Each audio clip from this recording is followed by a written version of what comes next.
Assalamualaikum warahmatullahi wabarakatuh. Masih bersama admin RTS di RTS Video. Kali ini kita akan membahas mengenai lanjutan yang kemarin ya, part 2 untuk konsep perencanaan pelabuhan laut ya. Jadi seperti apa nanti konsepnya? Kemarin kita sudah sampai di sini.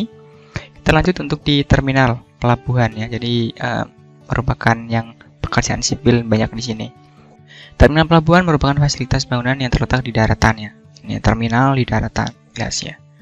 Dan merupakan bangunan operasional sebuah pelabuhan yang berbentuk dan bagian infrastruktur, serta bangunannya tergantung peruntukan pelabuhan tersebut. Jadi untuk pelabuhan apa, apakah memang kemarin seperti umum untuk TNI atau untuk apa gitu. Ya, pertama di sini ada bangunan gudang, cold storage ya. Terus kemudian ada bangunan perkantoran, pertokoan, rumah ibadah. Jadi fasilitas itu harus ada karena memang di sana banyak sekali kehidupan gitu ya rekan-rekan.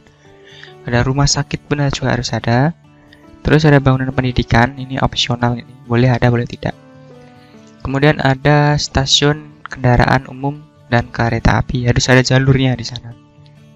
Ada WTP ya. Terus IPAL, WEG, ini lebih ke ini, kabarnya jalur untuk limbah kotor dan limbah padatnya gitu. Ada SPBU, bahan bakar. Terus ada parkiran, ini juga konstruksi jalan, jembatan, rel kereta api, bagian dari kereta api ini ya tadi. Terus ada galangan perbaikan kapal, ya, terus ada bengkelnya juga ya. Terus ada mes dan perumahan, ya ada asrama-asrama, mungkin seperti itu. Terus kemudian juga ada lapangan olahraga, jadi memang juga butuh refreshing di sana. Terus selanjutnya harus ada juga hotel. Nah, ini dan lain-lain. Ini tergantung dari kapasitas untuk kapal-kapal itu nanti di pelabuhan itu. Jadi kapasitas pelabuhan itu nanti bagaimana, kalau memang besar semakin besar juga fasilitasnya. Nah, kurang lebih seperti ini ya kan ya. Ini merupakan terminal pelabuhan ya. Ada storage, kemudian ada banyak sekali di sini. Mungkin yang sudah sering rumahnya dekat pelabuhan pasti sangat hafal sekali aktivitas orang-orang yang ada di pelabuhan. Terus ini yang terpenting ya, metodologi dasar dari perencanaan pelabuhan ya seperti ini gitu. Jadi kalau kita lihat dari mulai terus persiapan perencanaan pelabuhan, jadi kita pasti set survei gitu ya. Setelah itu kita mengumpulkan data-data yang ada, data tanah, darat dan laut ini. Karena memang kita merencanakan ada di darat dan di laut. Terus kemudian data pasang surut, angin dan gelombang, data kapal dan jenis pelabuhan. Ya, jadi rencana kapal itu di situ nanti bisa bersandar itu jenis kapal apa saja gitu. Dan DWT-nya berapa. Terus kemudian ada peta lokasi, batimetri, topografi dan situasinya. Data-data itu sudah didapat semuanya. Kita melakukan analisa konsep gambar perencanaan, master plan dan sebagainya ya. Nanti kalau memang disetujui oleh owner, kita akan lanjut ke master plan. Kalaupun memang tidak, nanti kita akan kembali lagi, perlu data apa lagi sih gitu nanti. Ya ini master plan oke, udah jadi titik-titiknya. Setelah itu kita proses desain. Nah, desain itu nanti kita akan muncul RKS, RAW dan dokumentasi juga. Dan ini gambar DED, dan ini sebenarnya DED dulu baru ini ya. Baru ada RAB. Yang baru setelah itu selesai. Kemudian kita masuk ke analisis ya. Perencanaan pelabuhan memerlukan berbagai data meliputi data angin, hidro, oceanografi, peta batimetri, topografi, data frekuensi, rencana kapal, dimensi kapal, dan data perencanaan untuk pelabuhan. Ini orang-orang maritim ya pastinya. Kemudian ada data angin juga rekan-rekannya ini. Jadi menentukan juga ini. Dari gambar Winros dapat dilihat bahwa arah angin terbanyak adalah pada arah tenggara dengan persentase 70%. Arah tenggara seperti ini di sini. Persentasenya adalah 70% sendiri. Terus kemudian arah barat daya dengan persentase 14%. Terus sedangkan kecepatan angin dominan terjadi pada interval 5 sampai 10 km per jam. Nah, sedikit arah selatan ya. Perencanaan arah angin dipakai adalah arah tenggara dan selatan.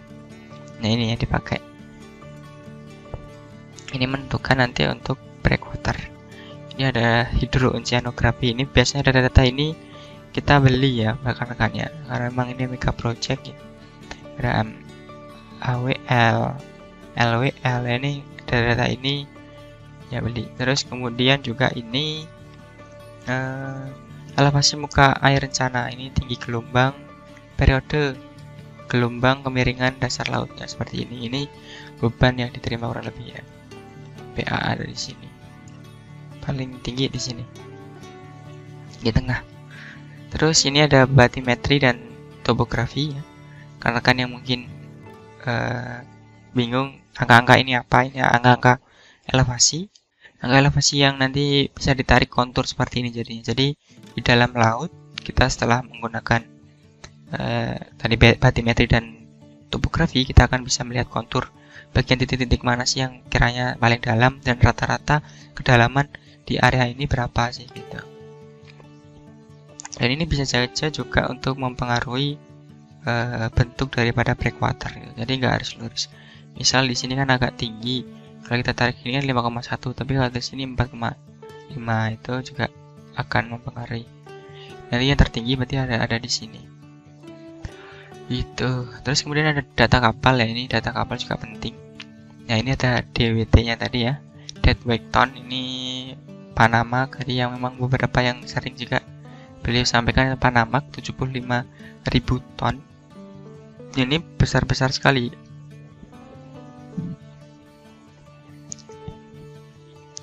Kapal-kapal yang mau bersandar itu. Jadi sebelum itu kan pasti harus menentukan jenis kapal apa saja yang akan bersandar itu. Ini sangat besar sekali ya. Dan ini number of volt-nya itu 7. Kalau memang Panamac-nya paling sering juga beliau desain tuh di Panamac. Terus ini ya seperti tadi DWT ini, terus kemudian length perpendicular, ada bridge for load draft seperti ini ya, tabel-tabelnya. Ini juga ada konsep dan desain. Nah, seperti ini ya rekan ya. Nah, seperti ini harus menjarak. Terus next lagi ya, nanti bisa dilihat sendiri, nanti juga bisa dibaca juga rekan-rekan. Ini desain dan DED. Kita sudah masuk ke desain dan DED. Ada beberapa ya. Ini ada A sampai K. Breakwater ini orang pekerjaan orang sipil ya. Struktur hidro, ada orang struktur hidrologi. Memang orang struktur yang bergerak di bidang bangunan air SDA. Dermaga, trestle, ini juga. Terus alur pelayaran dan kolam putar. Draggingnya tadi kemarin ya, menyedot sedimen. Desain fender dan bollard. Nah, sipil ini mooring dolphin, mercusuar dan lain sebagainya. Ini pekerjaan rekan-rekan kita. Nah, seperti ini di dermaga ya rekan-rekan ya, dermaga dan trestle dan dermaga biasanya, tapi dermaga sih. Ini ada tiang pancang silang ya, jadi ini perbandingannya 1:5 sebenarnya. Kalau dari misalnya tingginya 12 meter, berarti ini 1:5 nya di sini jaraknya ini. Tapi ini memang ada hitungannya rekan-rekan ini. Nah seperti ini dipasang selang-seling, keluar ke dalam. Tujuannya untuk apa? Karena kapal itu bersandar kan menekan. Terus ada bollardnya. Bollard itu dari tambang-tambang itu, kalau memang dia jangkarnya nggak kuat, jadi ya bisa narik gitu. Jadi memang harus dipasang tiang pancang miring atau silang ini ke dalam dan keluar gitu. Nah, terus ini tadi ya fendernya di sini, ini untuk bersandar biar nggak langsung kena tembok nih kemarin. Terus ini ada beberapa dokumentasi pekerjaan dari beliau ya. Ini orang Sumatera, masih tahu ya, ini Sumatera kalau nggak salah ya kan ya, Gelora Sriwijaya. Ini beliau yang desain. Ini pada saat koordinasi ini ada bentang kurang lebih 62 meter baja ya.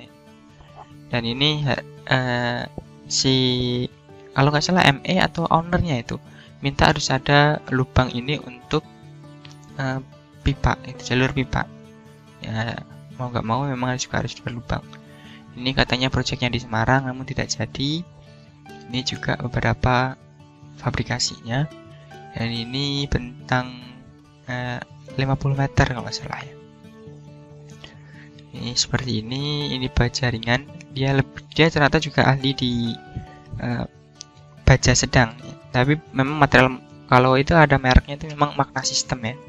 Jadi bisa bentang untuk antara 20 sampai 30, 40 meter juga masih bisa. Nah, ini beberapa projectnya ya.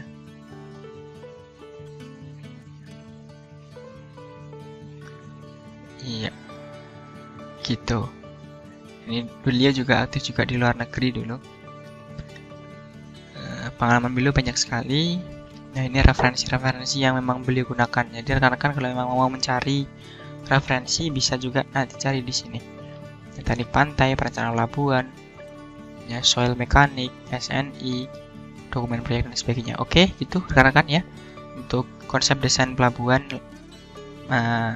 laut. Semoga bisa bermanfaat untuk semuanya. Nanti filenya tetap akan saya bagi supaya rekan juga bisa mendapatkan ilmu apa yang admin RTS dapatkan. Kurang lebihnya seperti itu ya. Nanti bisa dilanjut di kolom komentar. Terima kasih dari admin RTS dan salam sipil.